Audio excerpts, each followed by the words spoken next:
Ya teman-teman boleh panggil saya Emil. Saya statusnya di Bandung Bergerak sebagai reporter. Hari ini ditugasin untuk sharing ke teman-teman terkait dengan menulis berita yang berdampak. Teman-teman garis bawahi bahwa saya bukan yang paling tahu di sini, jadi kita tektok aja, kita saling diskusi aja gitu ya. Banyak di sini mungkin teman-teman yang sudah sering nulis gitu ya. Di sini banyak persma nggak? Ada yang pers mahasiswa nggak? Yang ngangguk-ngangguk ini iya atau ya oke. Selain pers mahasiswa ada yang dari umum kah atau gimana?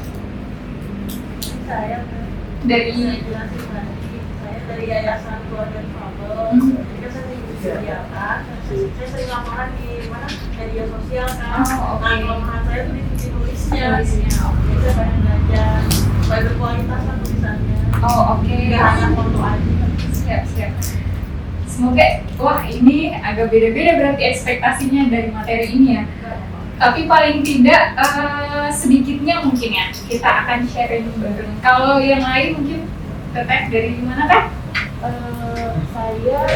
Saya bekerja NGO, sama seperti katanya, jadi kadang-kadang kita suka disuruh bikin apa ya, cerita tentang penerima manfaat kita untuk ditayangin di website gitu. Jadi kan kalau misalnya belajar gini kita mungkin bisa tahu bagaimana menulis cerita yang itu tuh ngena ke yang baca gitu.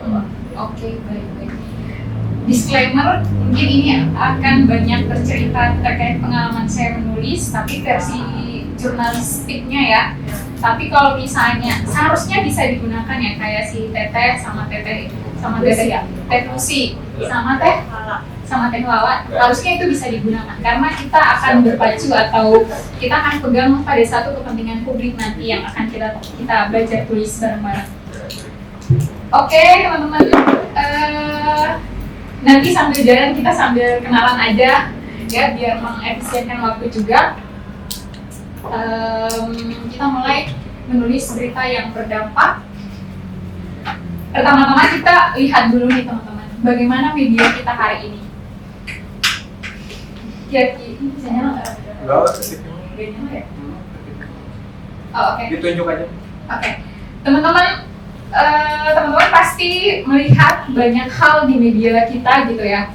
Media kita hari ini pasti ada judul viral gitu ya. Viral seorang pria berjaket berhelm menentang pistol di tengah jalan di Jatinangor bla bla gitu. Atau viral emak-emak dasteran penuh emosi takutkan ular gitu ya. Teman-teman, ini dari capturean media kita saat ini, media massa yang cukup kita kenal sih. Ada titelnya, ya teman-teman kalau lihat ini pasti bisa nebak dari media mana. Terus ini juga gitu ya. Misalnya batal nikah, Ayu Ting Ting malah khawatir dalam urusan ini gitu. Ya kecenderungan media kita saat ini kayak gitu. Mau tidak mau realita kita saat ini gitu ya. Kecenderungan media kita saat ini. Lalu, ya, ini slide dulu. Lalu, media kita kecenderungannya adalah mencolok dari media sosial. Misalnya nih ada yang ramai di Twitter, bahas apa ya kemarin tuh? Yang lagi ramai di Twitter apa sih guys? Sekeluarga bunuh diri. Oh, itu sekeluarga bunuh diri. Atau yang ramai kemarin, cewek motor nabrak genteng rumah, ya. Pasti pada lihat. Nah yang itu, terus pasti itu naik di media massa kan, di berita banyak. Kecenderungan kita media sekarang adalah menghamba pada clickbait, menghamba pada AdSense Google, yang akhirnya semua hal bisa dikerjakan gitu ya. Berita di media sosial itu, pembicaraan di media sosial itu akhirnya diangkat jadi sebuah berita ya. Ya semua hal viral dijadikan bahan untuk pemberitaan seperti yang ini tadi gitu kan, viral gitu ya. Artinya media kita akhirnya menuliskan hal-hal yang viral gitu, yang kayaknya substansial atau kepentingan untuk publiknya sangat minim deh. Ini Ayu Ting Ting kayak gini ngapain untuk publik kita? Apa kepentingannya untuk masyarakat Indonesia gitu kira-kira ya? Bisa kita pertanyakan. Nah, lalu ya yang seperti saya sudah sebut tadi, menghamba pada klik, mengesampingkan kepentingan publik, kemudian ada yang lain. Mengapa akhirnya kecenderungan media kita menghasilkan berita-berita yang nampaknya kurang baik untuk kepentingan publik, akhirnya menghamba dan pada klik? Mungkin kita bisa lihat di sini. Ini nyala akhirnya. Ternyata ini ternyata. Akhirnya ini teman-teman. Karena jurnalisnya dibebankan 10-12 berita sehari. Wow. Itu realita di lapangan ya teman-teman. Ya ada media-media online besar, mereka tugasnya 10-12 berita sehari. Itu kalau jurnalis, dari pagi itu sudah harus ada tulisan tuh. Sudah ada yang harus dikirimkan ke redaksi gitu kira-kira. 12 berita harus pindah-pindah dari mana ke mana. Ya paling-paling mengandalkan ini teman-teman. Poin yang ini, mengandalkan rilis yang ada akhirnya. Lalu tidak sempat melakukan riset, tidak sempat melakukan verifikasi. Orang sehari 10-12 berita, gimana caranya mau verifikasi? Tuh, tidak sempat baca buku, tidak sempat melakukan liputan panjang yang berdampak. Kita nanti garis bawahi berdampak ini, karena nanti kita ngobrol ini. Sebenarnya kita nulis tuh punya dampak nggak sih? Atau sebenarnya biar berdampak tuh gimana sih? Itu kira-kira teman-teman. Kita sambil diskusi, kalau ada yang mau nanya langsung aja. Next. Lalu teman-teman, kecenderungan media kita saat ini setelah yang viral-viral tadi, kecenderungan media kita saat ini, pertama nih, teman-teman bisa baca. Antisipasi bandelnya PKL pasca ditertibkan Pemkot. Pemkot ingatkan pembeli dagangan di zona merah bisa didenda. Lalu, nih, kalau teman-teman lihat judul ini, apa pendapat teman-teman? Satu-satu dong. Kalau berjamaah suka rame. Kalau satu-satu nih, ada yang mau berpendapat nggak? Dari judul ini deh, dari semua judul ini, teman-teman melihat apa? Kecenderungan media kita apa? Kalau misalnya teman-teman melihat ini, penertiban PKL di Bandung ricuh, 2 Satpol PP disiram minyak panas. Ini naik di Detik. Satpol PP Kota Bandung bantah lakukan penggusuran paksa rumah Eva di Rudet Taman Sari. Giring opini. Siapa Kak? Sandi. Giring opini. Oke, ada yang lain nggak? Ya, Rafif, ya palingnya itu memang adanya sepakat dengan pakar yang disampaikan tadi, adanya bentuk hegemoni opini gitu di media sosial, dalam artian bahwasanya dengan highlight yang direpresentatifkan tersebut seolah-olah memang aparat pemerintahan ini tuh pronya ke masyarakat, tapi fakta di lapangan tidak gitu. Oke, thank you Raffi ya? Raffi. Ada yang lain nggak melihat hal ini, teman-teman, kecenderungan media kita saat ini? Dari judul-judul berita yang muncul itu, boleh Aceh? Adanya keberpihakan ke pemerintah. Keberpihakan kepada pemerintah. Baca nggak, teman-teman? Beritanya tuh semua kutipan dari pemerintah. Iya nggak? Suaranya nih, suara Satpol PP. Terus di sini nih, suara pemerintah, Pemkot Bandung. Di sini lagi nih, suaranya apa? Satpol PP, kalau ngeyel, PKL-nya bakal digusur. Jadi kecenderungan media kita tuh memang kayak gini teman-teman saat ini gitu. Kalau yang teman-teman lihat ya, kecenderungan keberpihakannya lebih besar ke pemerintah. Ya ironis sih. Ada kaitan. Oke. Ya. Saya sudah berkali-kali menyebut mengandalkan rilis, memberi porsi suara pemerintah lebih besar dari judul-judul berita tadi. Kalau saya boleh bilang ini namanya penyambung media itu jadinya penyambung lidah penguasa, bukan lagi penyambung lidah rakyat gitu. Kepentingan publik akhirnya terabaikan. Teman-teman, ini beritanya. Berita yang ini adalah siaran pers dari websitenya pemerintah Kota Bandung, dari Humas. Lalu kita lihat yang ini nih. Ini naik di, aduh boleh sebut medianya nggak? Mana ya? Nanti editor aja di mute aja ya. Kita lihat kecenderungannya ini naik di Detik. Apa nih? Sama kan? Awas, pembeli dagangan PKL di zona merah Kota Bandung bisa didenda. Apa teman-teman yang kita lihat dari sini? Hampir misalnya teman-teman search ke media online yang lain, kurang lebih akan sama. Kita lihat yang ini teman-teman, antisipasi bandernya PKL ini di zona merah bisa didenda. Kurang lebih hanya otak-atik di judulnya doang, tapi isinya tuh kurang lebih sama dengan isi yang ini teman-teman. Jadi memang kecenderungan media kita kayak gitu, comot rilis, comotnya mengambilnya hanya suara-suara pemerintah doang, wali kota, sekda kayak gitu, Satpol PP. Nah, teman-teman tahu atau sempat ramai di akhir Desember itu terkait dengan bentrok PKL sama Satpol PP di dalam kaum. Ada yang ngikutin beritanya enggak ya? Oke. Ceritanya yang muncul adalah Satpol PP disiram minyak panas. Ini tulisan yang muncul. Kalau teman-teman melihat ini apa? Langsung gimana nih? Soal Satpol PP-nya yang benar, Satpol PP-nya korban. Padahal fakta di lapangan itu tidak seperti itu. Ada beritanya di Bandung Bergerak, sorry saya nggak masukin di slide ini. Jadi gitu ya teman-teman. Ya ini realita media kita saat ini. Next. Lalu seharusnya bagaimana teman-teman? Seharusnya kita sebagai media atau teman-teman mau menulis itu seharusnya seperti apa sih? Oke, objektif.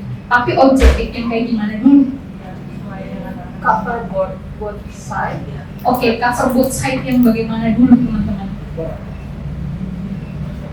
Ini nggak apa-apa sih, nggak usah ditulis, nanti slide-nya boleh di-share ke teman-teman. Nggak masalah.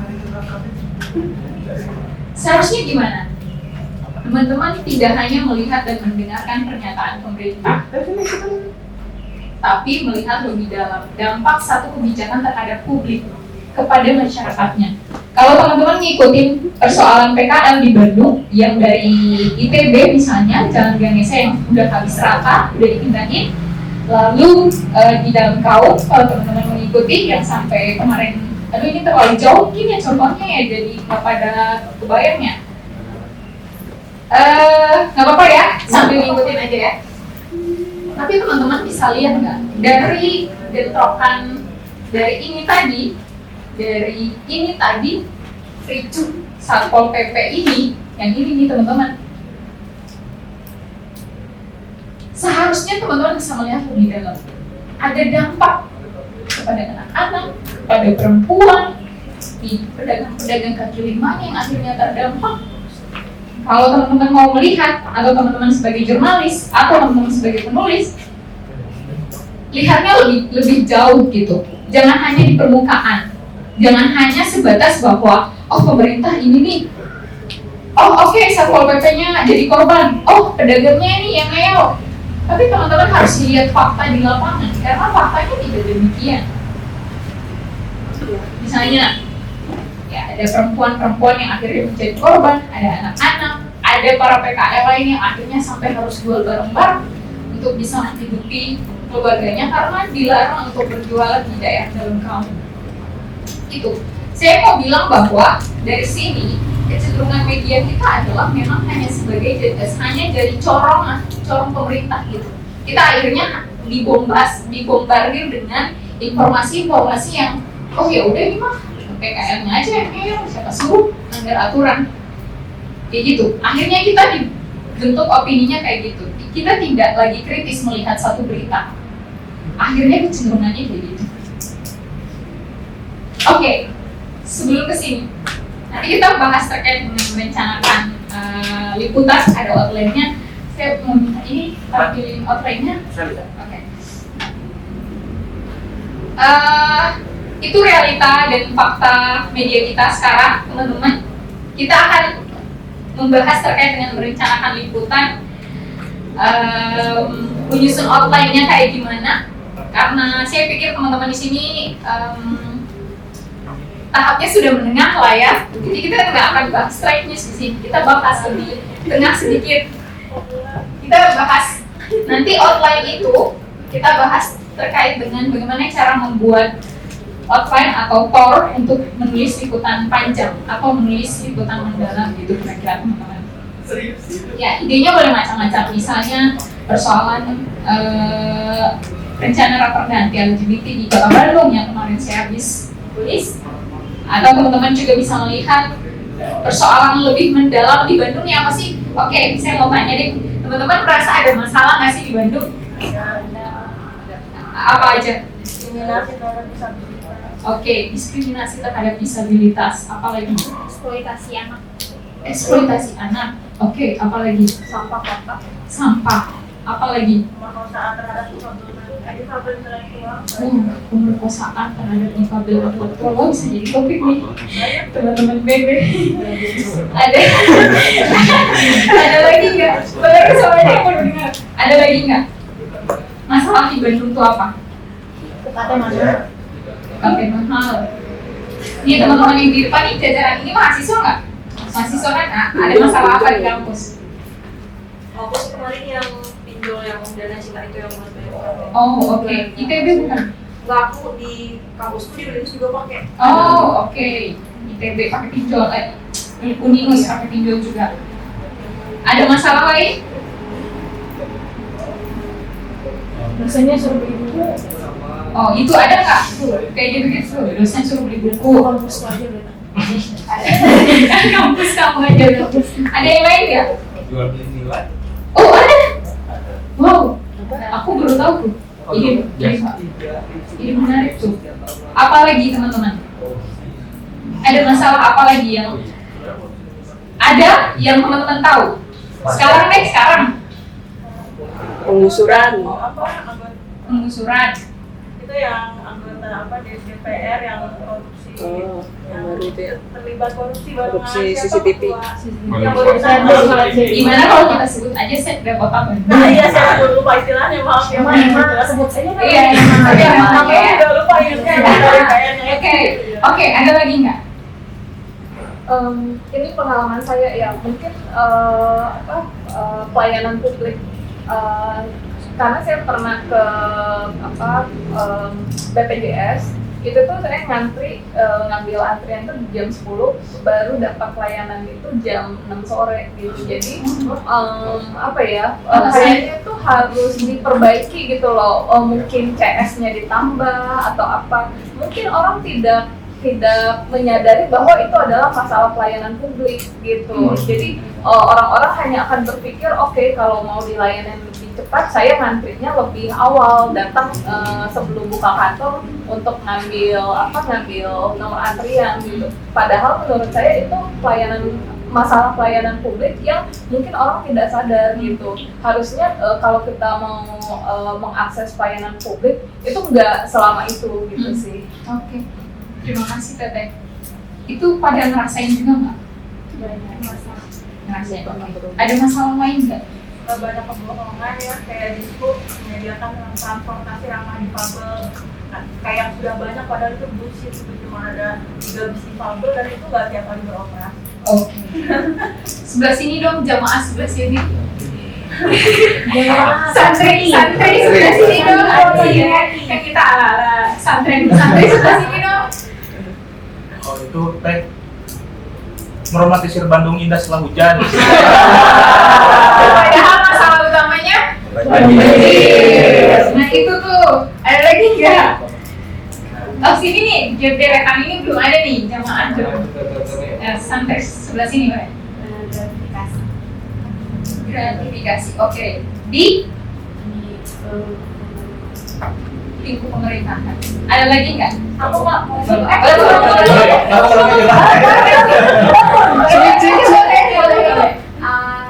Mungkin aku pengen mendagangkan sedikit dari ibu tadi ya, karena aku juga kan berkonsentrasi ke disabilitas. Mungkin dari INSKA fasilitas yang diperuntukkan fasilitas yang diperuntukkan teman-teman disabilitas seringkali masih kurang diperhatikan bersama kita yang teman-teman disabilitas. Salah satunya penggunaan baby block.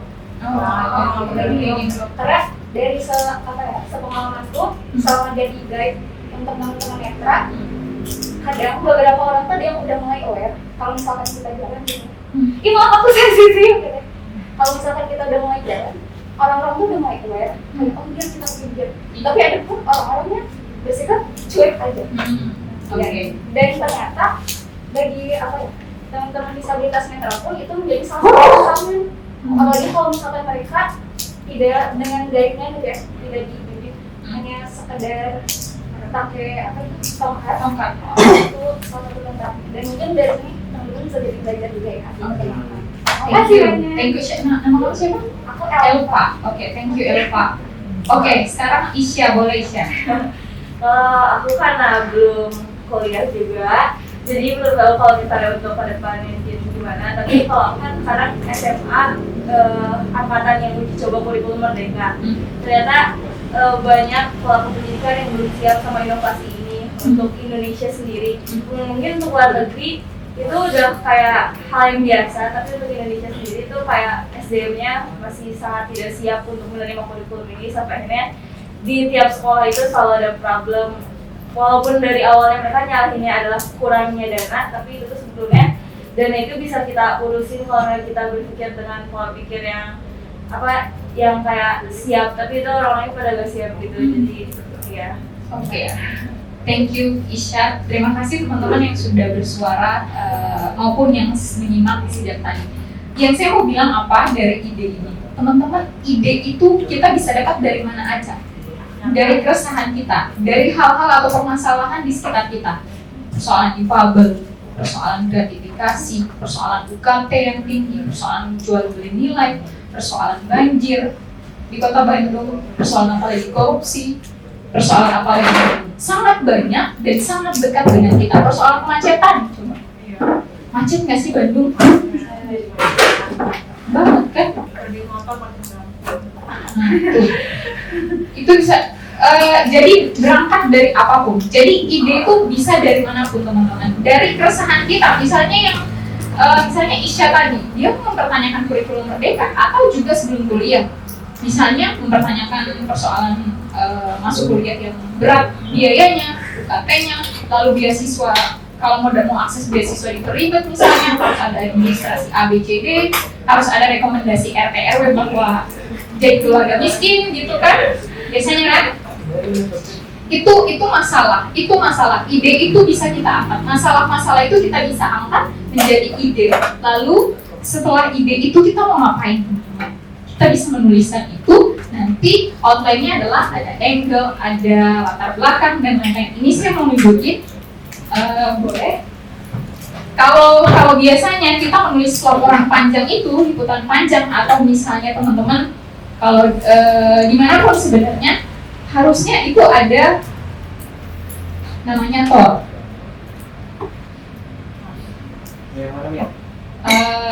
Boleh ini dulu. Oke. Perbesar bisa Pak? Oke. Kira-kira ini teman-teman. Jadi TOR itu atau outline itu sebagai panduan kita untuk menulis, biar kita tidak keluar jalur nih. Kira-kira. Misalnya mau menulis terkait dengan menanti caleg perempuan melahirkan kebijakan pro perempuan. Misalnya teman-teman melihat bahwa selama ini kayaknya caleg-caleg perempuan ini hanya jadi kuota untuk hanya untuk menutupi kuota 30% di kursi legislatif saja gitu. Belum ada kebijakan-kebijakan yang pro terhadap perempuan gitu. Misalnya teman-teman melihat itu ya. Oke, ini judulnya. Angle-nya di mana teman-teman? Angle itu satu kalimat kira-kira. Nggak usah panjang-panjang banget sih. Jadi misalnya ambil ini, angle. Bagaimana keterlibatan perempuan dalam kontestasi pemilihan legislatif 2024 di Kota Bandung tidak hanya memenuhi kuota perempuan, tetapi juga melahirkan kebijakan yang pro perempuan. Kira-kira satu kalimat teman-teman. Angle tuh memang adalah nanti di satu kalimat ini yang akan kita paparkan tuh. Kita buktikan di lapangan, kita cari narasumbernya, kita tuliskan gitu kira-kira. Nah, di outline ini nih kira-kira TOR-nya ada angle, lalu ada latar belakang. Latar belakang itu kira-kira masalah yang teman-teman lihat nih. Ada datanya memang, paparan data awal, kemudian paparan masalah awalnya kayak gimana, kemudian next. Baru setelah itu ada data dan dokumen, narasumber dan pemuatan. Kira-kira outline kita tuh kayak gini nih teman-teman. untuk panduan kita dalam menulis liputan panjang ya teman-teman ya. Kalau biasa jurnalis itu liputan khusus atau liputan mendalam, atau misalnya teman-teman fotografer mau buat foto story, biasanya harus ada panduannya dulu, harus ada tornya. Kita mau bikin satu liputan tuh yang panjang harus ada. Tapi kalau menulis strike news itu beda lagi ya teman-teman. Itu tinggal yang nulis aja sih sebenarnya. Itu kira-kira. Story yang kedua, boleh kan?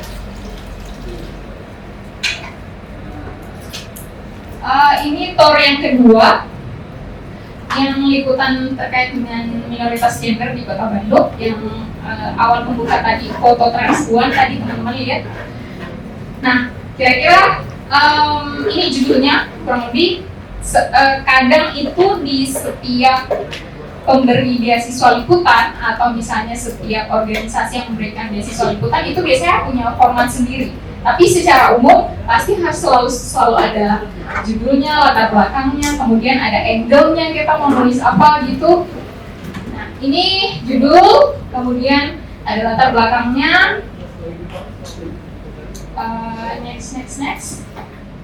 Lalu ada angle. Jadi sebenarnya tinggal di otak-atik aja angle-nya mau di bawah judul, terus latar belakang, terus narasumber itu boleh. Yang penting harus ada angle-nya, harus ada latar belakangnya, harus ada narasumber. Inti kira-kira nih, teman-teman nulis terkait transpuan atau terkait LGBT, pasti kan teman-teman yang sudah terbayang kan narasumbernya siapa gitu. Ya kan? Ada transpuan misalnya, ada gay, ada lesbian misalnya yang perlu kita dengarkan suaranya gitu ya. Itu kira-kira narasumber fokus, lalu ada alur penulisan. Ini tuh kayak semacam ada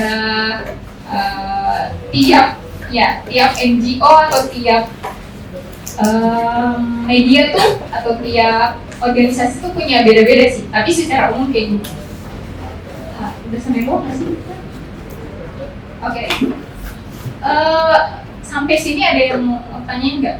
Tentang alur ya kan, kalau saya baca berita di internet tuh suka ada yang diulang lagi. Itu suara maksudnya sebenarnya supaya tahu aja. Oke. Terkait alur ya?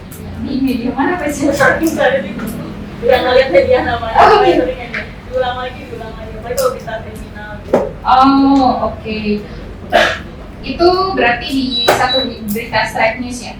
Pada umumnya memang kayak gini teman-teman. Kalau berita strike news, misalnya media online, memang karena tulisannya pendek-pendek, dia itu biasanya menuliskan lagi di bawah, di paragraf akhir, mengulang kembali bahwa ini informasi tentang kasus korupsi Sekda yang menjerat Sekda Kota Bandung Emma Sumarna dalam perluasan dalam pengembangan kasus Smart City. Biasanya ditambahin lagi karena memang tidak semua yang membaca berita kita atau tidak semua yang membaca berita strike news itu sudah dapat informasi yang lain, sehingga memang perlu ada atau sudah dapat informasinya secara lengkap. Jadi memang perlu ada callback ya. Callback itu di stand up comedian. Tapi kalau dia harus ada informasi tambahannya terkait dengan berita yang kita tulis. Biasanya kayak gitu. Makanya itu biasanya diulang lagi misalnya 1 atau 2 kalimat di bawah jadi paragraf penutup. Itu kalau media online ya, karena kecenderungannya kan harus cepat, harus beritanya lugas gitu ya. Itu kira-kira tadi outline perencanaan liputan sudah lah ya teman-teman. Butuh nggak sih? Oh boleh. Kalau terkait judul dan juga angle, itu tuh sebenarnya bedanya apa dan fungsi masing-masingnya tuh untuk apa gitu, untuk memperkuat apa? Oke. Sorry, Pan boleh lagi nggak? Pan, tornya Pan.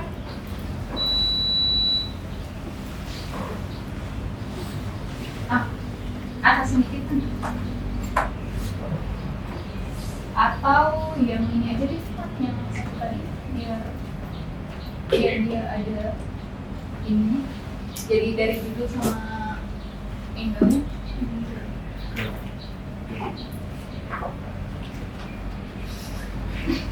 Nggak balik sih. Iya. Gini.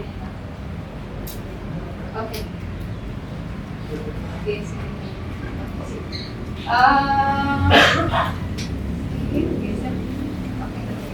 Sip, oke. Thank you, Pak.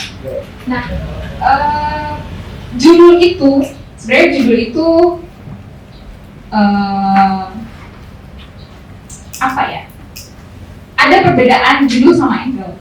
Kalau angle itu dia berupa pertanyaan yang harus kita jawab, itu ya, satu kalimat yang harus kita jawab di istilahnya pembuktian kita di lapangan nih tentang angle itu. Kalau judul tuh kayak ya ini hasil liputan kita lah ya, walaupun nanti di editor atau redaksi pasti judulnya akan berubah gitu, menyesuaikan. Tapi pada intinya ya kayak gini. Jadi memang angle itu adalah seperti hipotesa. Satu kalimat hipotesa, misalnya kita nulis skripsi nih, hipotesanya apa, nanti kita buktiin tuh kira-kira. Tapi kalau di outline ini kan angle-nya satu kalimat aja gitu. Kalau di investigasi itu istilahnya dugaan awal. Investigasi itu dugaan atau pendapat awal yang harus kita buktikan gitu kira-kira. Tapi soal investigasi mah sama Mas Joko yang akan lebih paham. Maksudnya saya hanya mendapat sedikit doang. Kira-kira ini. Jadi angle tuh pertanyaan yang harus kita buktikan. Judul tuh ya ya buat membuat orang tertarik aja bahwa oke, ini tulisannya tentang ini gitu kira-kira. Paham nggak teman-teman? Ya, semoga ya udah lah ya. Kalau tersesat kita tersesat bareng-bareng. Oke, itu kira-kira teman-teman. Pak, saya butuh bantuan lagi gimana? Oke. Aku bisa ya kayaknya. Bisa nggak? Di skip. Oke. Skipnya. Skip. Dipindahin di bawah. Lebih dari mikrofon bapak. Nah. Bisa. Udah. Mantap. Nah, oke. Itu merencanakan liputan ya. Merencanakan liputan panjang memang kita harus punya tor atau outline. Selanjutnya, oke. Bagaimana menggali bahan tulisan? Pada umumnya mau liputan strike news, mau liputan mendalam, kita cuma punya kira-kira 3 inilah ya, observasi, riset, sama wawancara. 3 itu. Oke. Gimana observasi? Boleh minum dulu nggak? Nggak bercanda teman-teman, bercanda. Saya udah gede kok, nggak tergoda. Oke. Nah, menggali bahan tuh hanya ada 3 ya. Kita menulis tuh kira-kira di lapangan tuh hanya 3. Observasi, riset, wawancara. Ini namanya teknik reportase. Pertama tuh ada observasi teman-teman. Apa itu observasi? Kita turun di lapangan, melihat realita di lapangan, melihat kondisi di lapangan. Kamera aku dong. Nih, Begitu.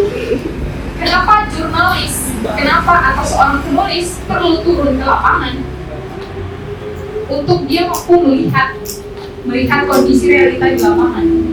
Ada istilahnya kayak gini. Kalau misalnya teman-teman di dalam ruangan, terus ada 2 orang ngomong kayak gini, di luar hujan.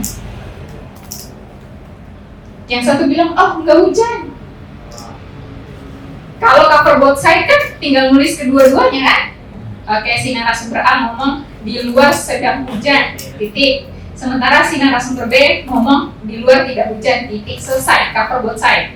Kan? 2 orang yang ngomong tuh. Apakah jurnalis menulis seperti itu?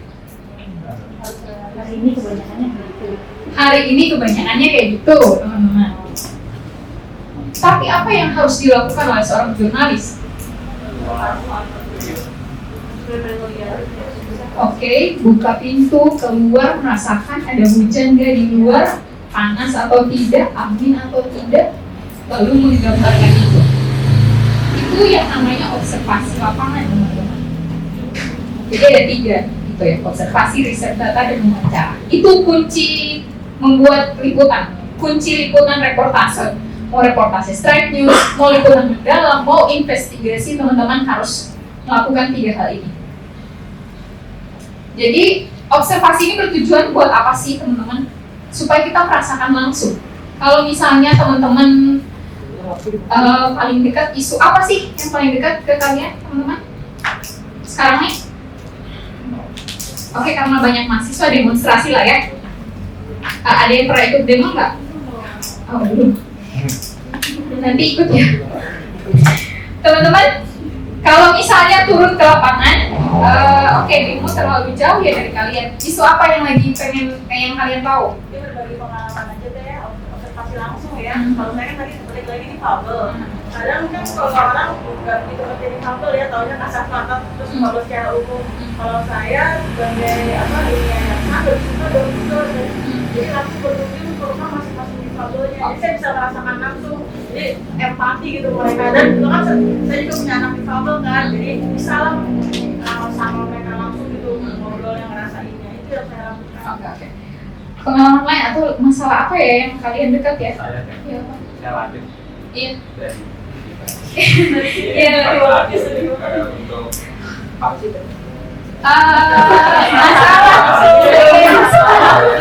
Masalah apa? Maaf. Ini sih jadi waktu itu saya pernah ikut observasi ya, observasi tentang penggusuran juga, Oke. penggusuran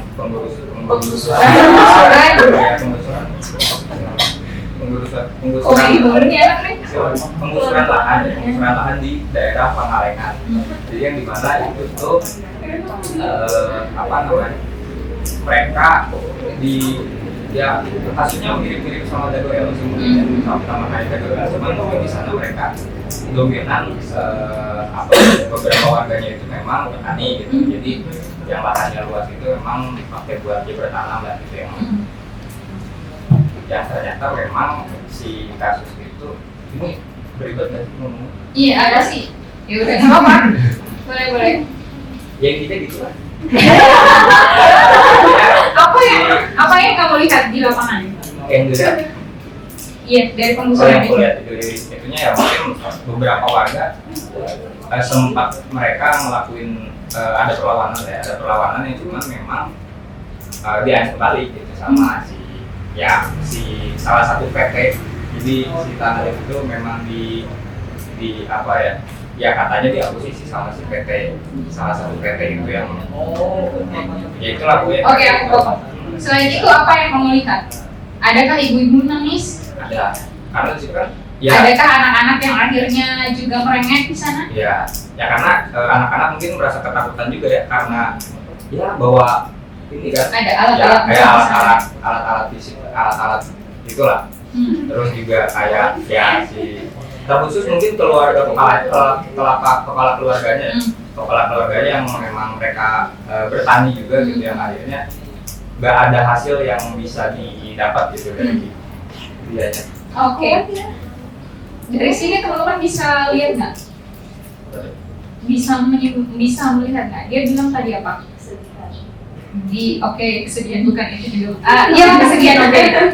Dia melihat ada ibu-ibu menangis, ada ibu-ibu yang melakukan perlawanan, ada anak-anak yang merengek ketakutan karena alat-alat berat, lalu ada perlawanan dari para petaninya gitu ya, mempertahankan lahan.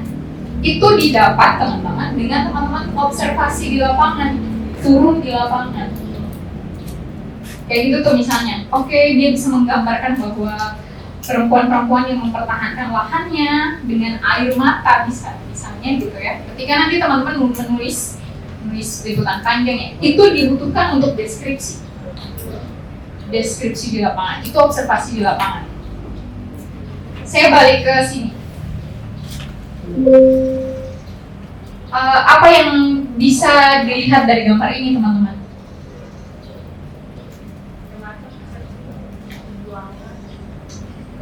Ada transpuan duduk di atas kasur yang tipis. Di sininya ada kipas angin. Oh ini nggak kelihatan ya? Kelihatan ada bantalnya. Ya, ada bantal, ada kasur. Kakinya di fabel. Betul. Ada ini apa sih namanya? Kipas angin. Kamarnya seluas berapa? Kan itu teman-teman bisa dapat kalau teman-teman ketemu langsung, turun ke lapangan, melihat langsung di lokasi. Baru bisa mendeskripsikan kira-kira yang kita lihat ini. Oke? Nah, Jadi ketika teman-teman turun ke lapangan, jadi kenapa seorang jurnalis itu harus turun ke lapangan dan harus melakukan observasi langsung di lapangan? Jadi dia bisa merasakan dan melihat langsung kondisi di lokasi. Misalnya, oke, mahasiswa melakukan bentrok dengan aparat. Oke, siapa yang duluan? Oke, aparat melemparkan bom molotov misalnya, atau aparat menembakkan gas air mata terlebih dahulu ke arah mahasiswa. Itu kan teman-teman nggak akan bisa tahu kalau nggak ada di lokasi. Ada berapa misalnya korban atau ada berapa misalnya mahasiswa yang akhirnya ditangkap oleh polisi? Atau misalnya teman-teman ke lokasi penggusuran melihat ada anak-anak yang akhirnya bermain di atas puing-puing rumahnya yang sudah runtuh. Lalu misalnya ada bau amis atau misalnya bau ikan asin yang sedang digoreng di lokasi seadanya gitu, itu bisa jadi bahan deskripsi dan tulisan teman-teman. Makanya kita perlu barangkali ya izin masuk itu Kak. Sebenarnya setelah tahu ilmunya ternyata itu nomenklaturnya observasi. Jadi 2 tahun yang lalu mungkin bagi kawan-kawan yang depan itu berasal dari Telkom University juga. Jadi ada 2 wilayah gitu Kak yang sangat erat di Telkom University, itu namanya Sukapura dan Sukabirus. Jadi 2 tahun yang lalu waktu saya masih menjadi mahasiswa baru, jadi ada sebuah kultur Kak, ada sebuah kultur di Telkom University itu bahwa tingkat kriminalitas pencurian, entah itu berbentuk curanmor, mencuri laptop dan lain sebagainya itu sudah menjadi hal yang wajar. Jadi sempat saya waktu itu diskusi dengan warga secara langsung di daerah Sukapura, itu mungkin dengan ormas gitu, dengan Satma PP waktu itu. Jadi bagi saya yang notabene-nya saya ya mahasiswa berdiaspora gitu, mahasiswa perantau dari Sumatera Barat. Jadi melihat sebuah kejadian lucu gitu Kak, kejadian lucu. Kenapa di 2 agenda besar, yang pertama itu ketika mau hari raya lebaran, dan yang kedua itu ketika pergantian semester, kenapa cenderung banyak mahasiswa Telkom itu kehilangan barang, mulai dari motor, mulai dari laptop, bahkan barang-barang lainnya. Nah ternyata itu saya jadikan reflektif pada waktu itu, dan pada akhirnya bermuara pada suatu keresahan. Nah jadi keresahan saya melaksanakan suatu observasi dengan masyarakat langsung.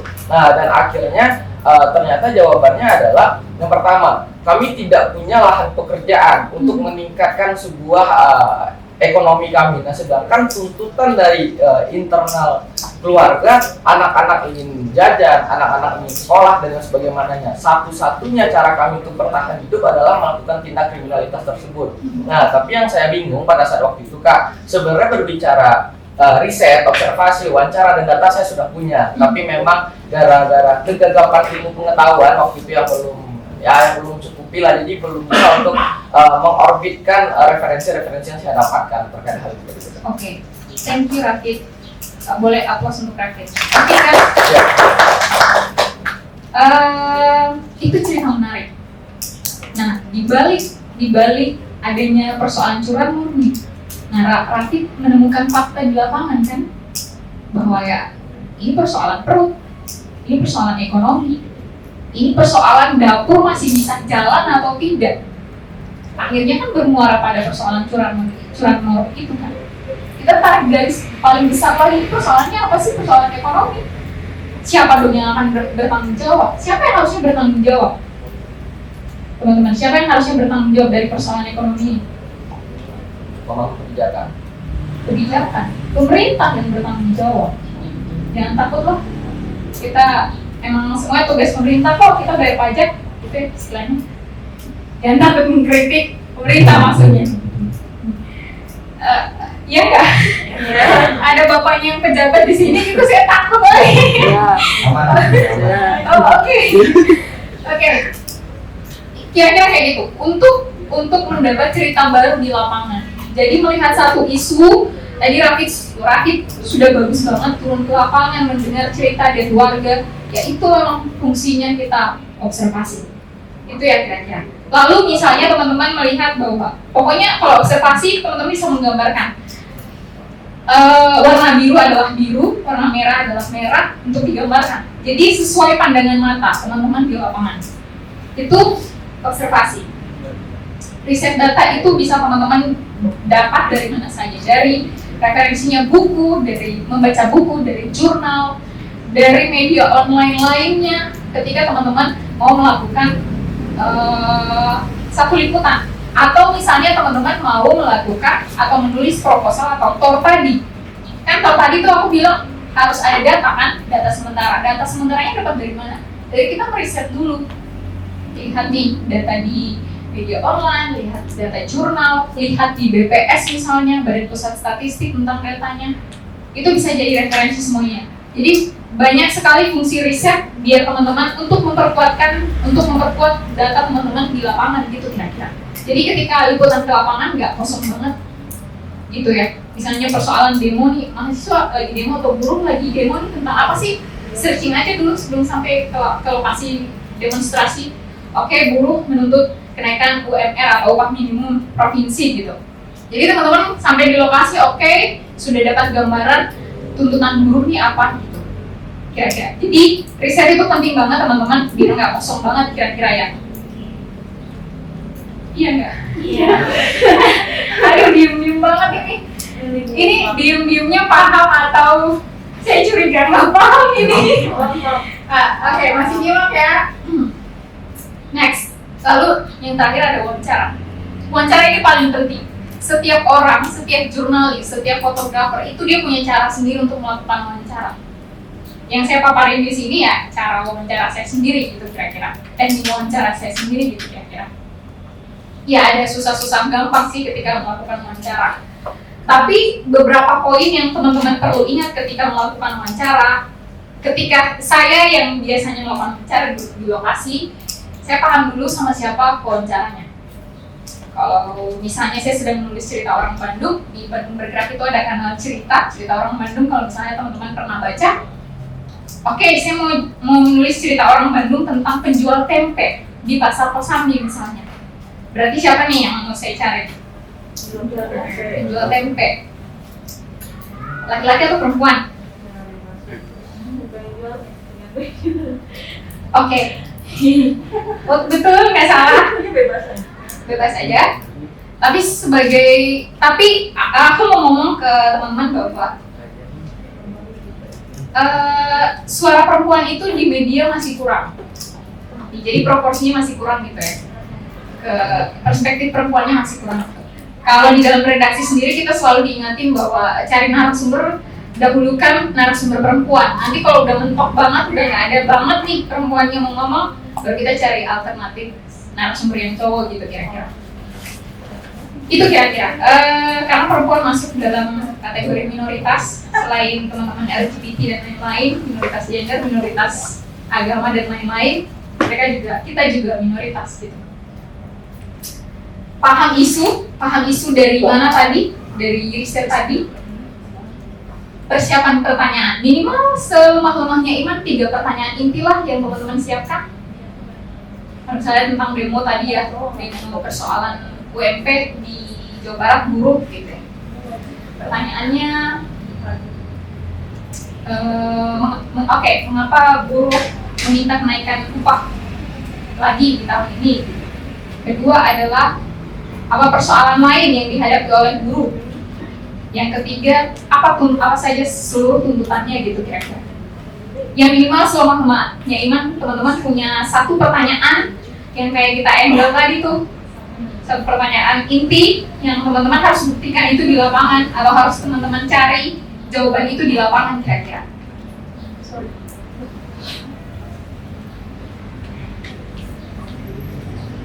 Oke. Lalu tahu kapan harus bertanya. Teman-teman, kalau kita wawancara tukang beca sama wawancara tukang tempe di pasar, itu pendekatannya berbeda dengan ketika kita wawancara pejabat wali kota misalnya, atau sekda misalnya, atau gubernur. Itu ada perbedaan Bu, pendekatannya masing-masing kira-kira.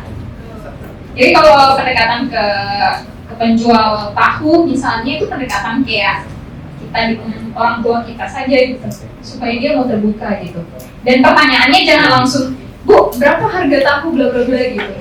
Atau misalnya, Ibu, gimana persoalan ekonomi di Indonesia saat ini yang ibu rasakan? Wah, itu salah pertanyaannya. Itu pertanyaan untuk ahli misalnya atau pakar ekonomi. Jangan ditanyain kepada penjual tempe. Itu kira-kira ya. Jadi tahu posisi, teman-teman tahu posisi, kapan harus bertanya, kapan harus memulai, itu kira-kira ya. Timingnya, gitu kira-kira. Itu kemudian dalam kode etik jurnalistik itu sudah disinggung terkait dengan persoalan wawancara ini. Jadi kira-kira wartawan Indonesia menempuh cara-cara yang profesional dalam melaksanakan tugas jurnalistik. Lalu dalam pasal 9, wartawan Indonesia menghormati hak narasumber tentang kehidupan pribadinya kecuali untuk kepentingan publik. Ada kata kecuali untuk kepentingan publik, teman-teman. Jadi ketika teman-teman wawancara narasumber lalu dia ada namanya off the record, dan off the record itu karena alasan keselamatan dia, teman-teman harus ikuti itu. Itu kira-kira. Tapi jangan misalnya hanya persoalan apa ya? Naiknya harga beras jadikan off the record, itu enggak juga gitu ya. Ya ada persoalan lainnya lah gitu kira-kira yang sensitif. Oke ya. Iya enggak? Iya. Aduh diem banget nih, saya jadi khawatir. Oke. Seperti apa? Ya. Contohnya yang sensitif.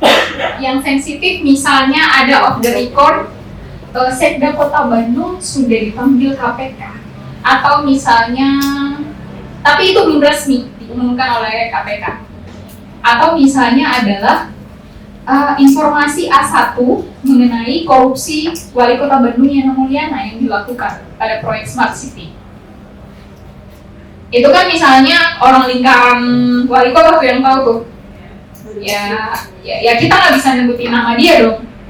Jadi dia harus disamarkan namanya. Atau misalnya off the record, ya sebagai pengetahuan kita sebagai jurnalis, ya tugas kita membuktikan itu nanti.